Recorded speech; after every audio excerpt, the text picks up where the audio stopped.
Ndasubiye kubaramutsa bene data, amahoro ya Kristo Yesu nashishikare kubana n'umwe umwe wese. Iyi ni video ya kabiri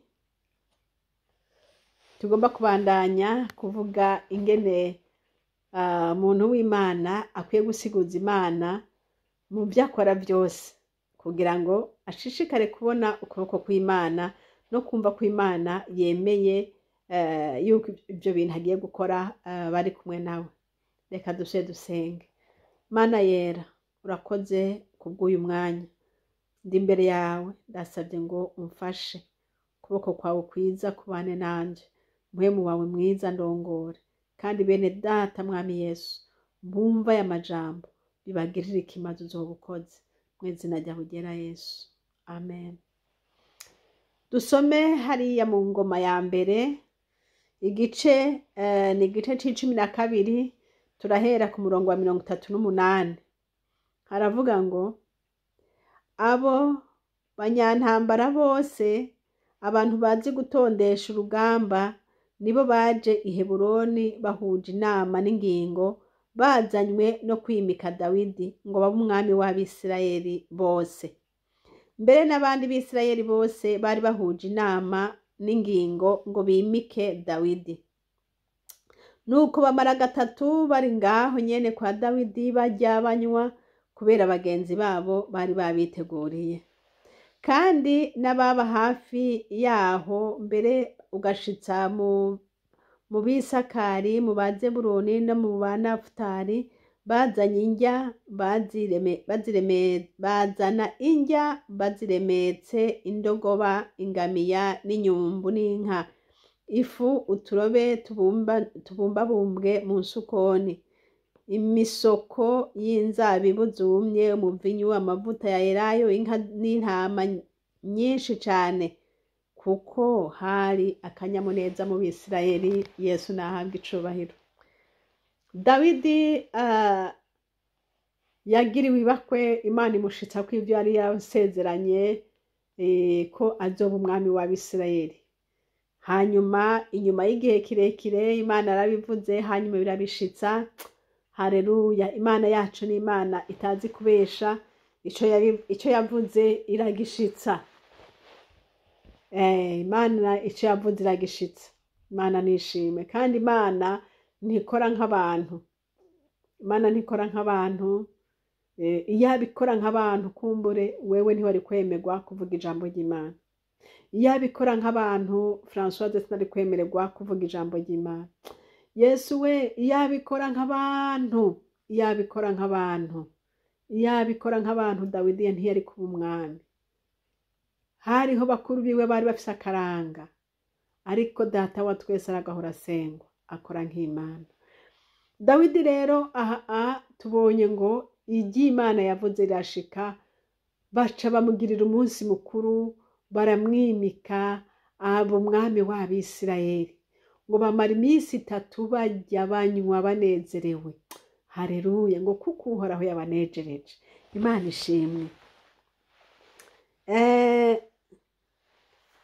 Ngo kuko hari akanyamuneza mu Bisirayeli. Imana nihabwe icubahiro. Iyo hari akanyamuneza, abantu baranezerwa, abantu bararyoherwa, abantu bagira iminsi mikuru, abantu barasangira. Aha Dawidi yari ari mu munezero, n'Abisirayeli bari mu munezero, ko Imana ishikije ico yari yavuze. Haleluya! Rero hari igihe umuntu anezerwa akabona ko umwami yamugiriye neza, ariko ukaba umunezero umeze nk'ivyijiji. Umunezero umeze nk'ivyijiji, umunezero umenga nturasobanuka mu bwenge, ngo umuntu atahure by'ukuri ivyo bintu arimwo ivyo ari vyo. Umunezero umenga ni indoto. Dawidi niko yari ameze muri uyu mwanya. Ku murongo mu gice c'14, ingoma ya mbere 14, ku murongo wa mbere n'uwa kabiri, haravuga ngo ingoma ya mbere 14 ku murongo wa mbere, bukeye Hiruma umwami w'Itiro atuma intumwa kuri Dawidi, arungika ibiti by'amasederi abubatsi n'ababaji ngo bamwubakire ingoro. Nuko Dawidi aca atahura yuko Uhoraho ari we yamuteretse ngo abe umwami w'Abisirayeli, kandi ko ubwami bwiwe bushizwe hejuru ku bw'abantu biwe b'Abisirayeli. Haleluya! Uyu muntu bita ngo Hiramu, umwami w'Itiro, amaze kumva ko Dawidi bamwimitse kuba umwami, aca akora ikintu ciza cakanguye umutima wa Dawidi. Dawidi yari yaranezerewe ari kumwe n'aba bamwimitse, aranezerwa cane. Ariko ikintu Hiramu yamukoreye, ngo yatumye abantu ngo arungika ibiti by'amasederi, arungika abubatsi, arungika n'ababaji ngo kugira ngo bamwubakire ingoro. Haleluya! Bamaze kumwubakira, abibonye Dawidi ku murongo wa 2 ngo nuko Dawidi aca atahura yuko Uhoraho ari we yamuteretse ngo abe umwami. Imana ishimwe. Hari igihe ibintu biba ariko ntumenye koko byakoretse, ukamenga ni indodo. Ariko aha Dawidi amaze kubona bazanye ibiti, bakazana n'abubatsi, akabona bariko bamwubakira ingoro, ukamenga ibikaragashi bimuvuye ku maso, ati noneho bya bintu byakoretse. Haleluya! Bya bintu byakoretse. Hari igihe wumva umenga baguhaye promotion, bakudugije grade, wahora ukora akazi ka n'ubu naho ubaye uriya muntu wo hejuru, ukabinezererwa. Ariko umunsi uzovuga ati ngibi biro icara, ukabona uricaye koko, ukabona batanguye kukuzanira amadosiye, batanguye kuzana ibiki, batanguye kuguha ibikoresho, ni nk'aho umuntu aba akuguruye amaso. Yesu nahabwa icubahiro. Dawidi rero nawe Hiruma yamukoreye ikintu camukanguye amaso. Data wa twese ahoraho ari mu ijuru aguhezagire inshuti yanje, wewe uri kurankurikira. Bishoboka ko Uhoraho Imana yaraguhezagiye ariko nturakabibona, biracari nko mu vyijiji.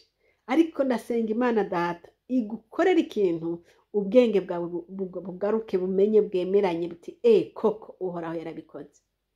Nk'uko Dawidi yabonye bamwubakiye ingoro ati bya bintu kweri nukuri Imana yaranshinze ngo nimba umwami w'Abisirayeli koko. Haleluya!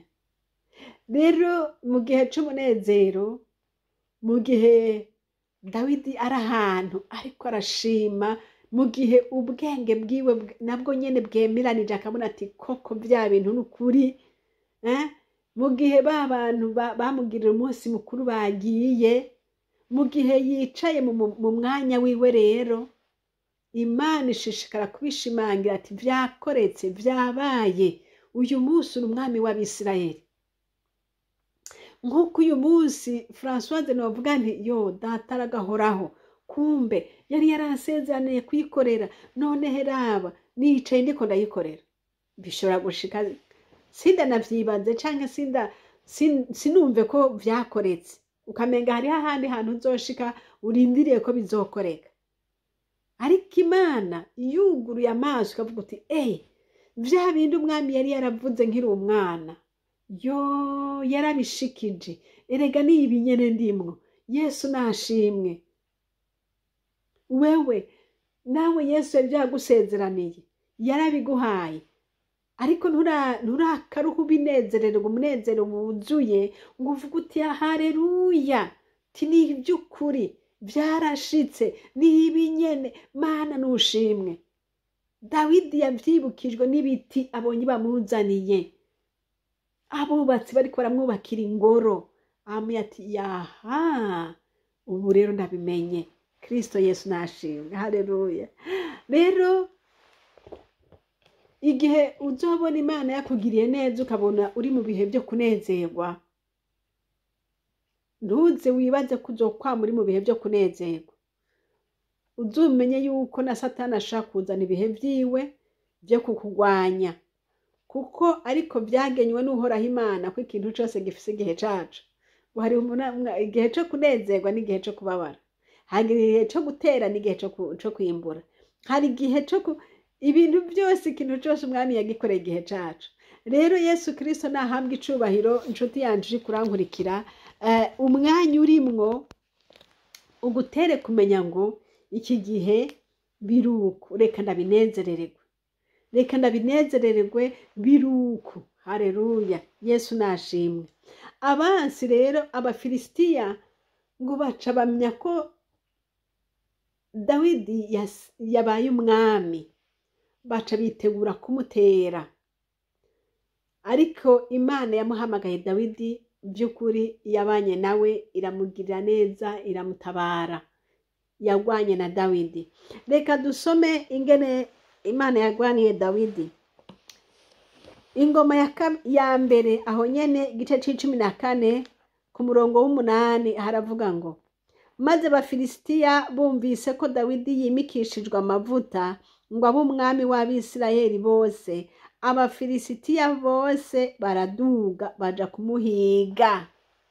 Mwumvise, si bose bazonezerererwa n'igikorwa ukora, si bose bazonezerererwa na position uhoraho yagushizemo, si bose. Hariho abazobinezererwa, hariho abandi akazi kabo ari guhiga no kugwanya abakozi b'Imana, no kugwanya, nuko nyene biri. Nico gituma umuntu akwiye kubaho agavye mu kintu cose. Yesu nashimwe. Rero abo Bafilisitiya baca baza kumuhiga, kumugirira nabi, kumutera. Dawidi avyumvise aja kubatega, kandi Abafilisitiya bari baje bacumbika ku mwonga Refayimu. Maze Dawidi asiguza Imana ati, mbega nduge nje gutera Abafilisitiya? Urabatanga ngo ndabatsinde? Uhoraho aramwishyura ati, duga ubatere. Haleluya, kuko nzobatanga mu maboko yawe. Imana nishimwe. Dawidi asiguza Imana ati, Mana uranyemereye? Imana yavuga ati, genda. Ese ukuntu biryoshe kubona umuntu w'Imana asiguza Imana. Ese ukuntu biryoshe umuntu kutishimira inkomezi zawe, kutishimira abasoda bawe, kutishimira ubutware n'ubumenyi bwawe, ariko ukishimira Imana. Dawidi aramenya ati, aha, Imana niyavuga ndabikora, Imana niyanyemera ko ndabatsinda, bizoba ari vyiza. Aca arabaza Imana, Imana ica iramwemerera. Aca aravuga ku murongo w'11 ngo nuko baja Bayali Perasimu, Dawidi abanesherezayo, aravuga ati, Imana yampaye gusenyura abansi banje nk'uko amazi asenyura uruhome. Haleluya, ngo Imana yampaye gusenyura abansi banje ngo nk'uko amazi asenyura uruhome. Beneda, namwe murazi ingene amazi asenyura uruhome, ngo niko umwami yamuhaye. Mu gitabo cy'igifaransa naho aravuga ngo umwami, ngo Imana ngo yaciye mu kuboko kwanje igwanya abansi banje, ngo Imana yaciye mu kuboko kwanje. Muri iri jambo Dawidi yari yishimiye rwose ko atari inkomezi ziwe zamuhaye kunesha, ariko ari inkomezi z'uhoraho Imana. Yesu nahabwa icubahiro. Hanyuma ba bantu ntibarekeye aho. Burya Satani niba wamunesheje ntucushira hagati mu ryinyo ngo vyaheze. Oya, ahubwo aba ariko ariga iyindi strategy, aba ariko ariga ubundi buryo ingene zo kugwanya akakunesha. Ariko Yesu abamaze kumenya Imana, niba watsinze kuwa mbere, senga no kuwa kabiri umwansi azogaruka kandi naho uzomutsinde. Senga, senga, senga. Gusenga kube inkota twitwaje bene data.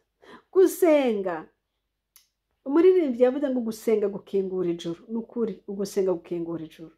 Baza Imana mu byo ukora byose, siguza Imana, kandi inama uhoraho Imana kugiriye uyikurikire. Imana ishimwe. Baca baza ubugira kabiri kumutera. Dawidi yongera asiguza uhoraho Imana. Ku murongo wa 14 Dawidi yongera gusiguza Imana, maze Imana iramwishura iti, ntuduge ngo mubisanganize, ariko mubaturuka inyuma mubaseruke ko aharabana n'ibiti vyitwa imibaka. Aramubwira ati kare waragiyemo urabasanganira waturutse imbere urabanesha, ariko ubuhoho ntubaturuke imbere ahubwo baturuke inyuma. Ndakunda Yesu. Imana ntishaka ko tuyimenyera, Imana ntimenyerwa. Imana iragomba ko mugiranira ubucuti nayo ku munsi ku munsi. Ntigomba ko uvuga uti Imana yabanye nanje cagihe n'uyu munsi irabikora. Imana y'uyu munsi ni y'uyu munsi nyene, ni y'uyu munsi, kuko ibyo yakoze uko yakubariye kiriya gihe ashobora kuba atari kwikubarira kuko ari uyu munsi, nk'uko Dawidi yabibariye. Dawidi yamubwiye ati oya, ubu ntubaturuka imbere, baturuka inyuma, baturuka inyuma. Imana ishimwe, haleluya. Kandi si n'icyo gusa, nuko kubaturuka inyuma yaramubwiye n'ayandi madetaye, yaramubwiye n'utundi tuntu twinshi two gusigura neza ingene biza kugenda. Ngo aravuga ngo mubaseruke ko aharabana n'ibiti vyitwa imibaka. Aharabana n'ibiti vyitwa imibaka.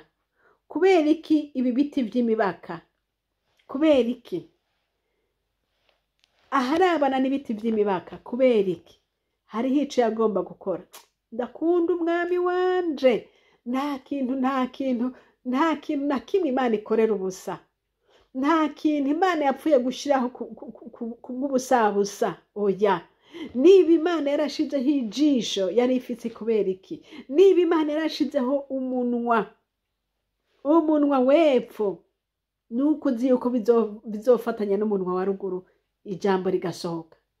Imana yera iragahoraho. Haleluya. Iti ugende mu buseruko aharabana n'ibiti vyitwa imibaka. Ku murongo w'15 ndagomba ngo tuharabe neza. Ngo maze niwumva imirindi y'ingabo ihindira hejuru kuri iyo mibaka. Yari yayishizeho kugira ngo aze kuyihagarara kuhoraho Imana. Haleluya. Ngo imirindi y'ingabo ihindira hejuru kuri iyo mibaka. Iri jambo muraryumvaga beneda?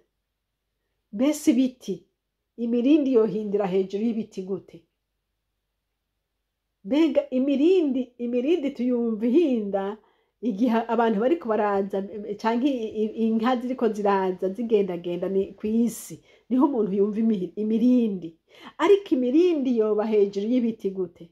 Imana yari ifite kimubariye ati uzokumva imirindi y'ingabo. Haleluya. Imirindi y'ingabo ihindira hejuru kuri iyo mibaka. Ngo uce ubatera. Utarumva iyo mirindi ntubatere, kuko ntihazoba haragera. Niba bitangira kubatera hataragera baragutsinda mu rindi jambo. Ariko ubanza urindire uyumve, nuyumva uce ubatera. Kubera iki? Kuko, haleluya, kuko jewe Imana nzoba nkwitangiye imbere gutera izo ngabo z'Abafilisitiya. Haleluya. Ngo kuko nzoba ngutanze imbere gutera izo ngabo. Bene data, ubonye utsinze ikintu ntiwibaze ngo ni wewe, nuko uhoraho Imana yakugiye imbere akabikora. Wowe ugasa nkaho uhohosha, ariko umwami niwe aba yabikoze. Imana nishi. Dawidi yabonye Imana. Yesu we. Aca aragenda nk'uko umwami Imana yamubariye, ashika aho hantu. Yumvise iyo mirindi, aca aragenda gutera. 16. Nuko Dawidi abigenza nk'uko Imana yamubariye. Imana nishimwe. Abigenza nk'uko Imana yamubariye. Haleluya. Yesu we. Mbega Imana igira imbabazi.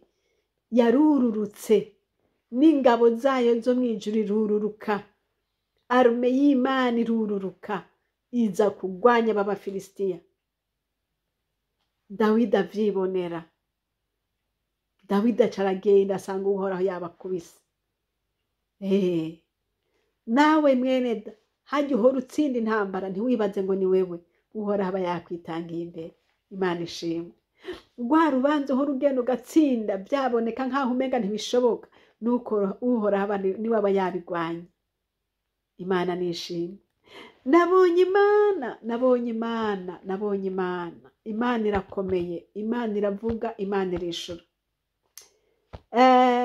Igihe kimwe nigeze kugenda gusenga, nja gusengera ahantu, kandi hari mu gihe cyo mu gatondo ka kare nko mu saa 11, saa 12 gutyo. Hanyuma aho hantu ndahagirira umugisha rwose rwose rwose rwose. Ndasenga, hari ibiti birebire.